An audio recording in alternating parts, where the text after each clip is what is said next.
Hi, good afternoon. My name is Wolfgang Kleinwaechter. I'm teaching Internet Policy and Regulation at the University of Aarhus, and within Icann I'm now a member of the GNSO Council. And I'm involved in this internet governance issue since nearly 20 years.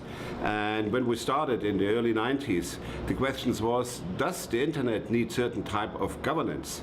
And then the debate moved to the place where we said, okay, it needs certain management structures for dealing with the identifiers, with the root server and others, but also with a lot of other applications. But this should not be done in the traditional way via government. So the idea was that internet governance is something like governance without government. That's why we made the difference between governance and government. But certainly then in the phase when the World Summit of the United Nations dealt with the internet, it became clear that governments have to play a role.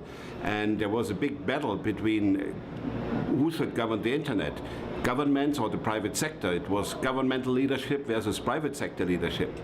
And then the United Nations, Kofi Annan, appointed a group, the Working Group on Internet Governance, to come out with a definition of internet governance. And I was a member of the group, and we said, okay, the internet does not need any leadership. So all stakeholders are needed in the process to draft the rules and the frameworks how the internet should be governed. And so the outcome was a proposal for a multi-stakeholder governance model. And this is how Icann is designed, this is how the Internet Governance Forum is now designed.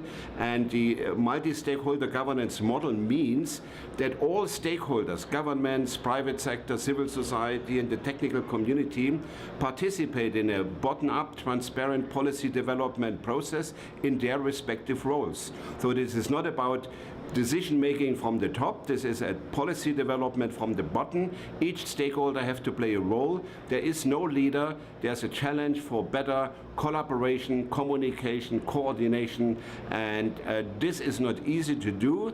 It's very complex. It's much more complex than previous governance structures, but that's the only way to handle such a global resource as the internet.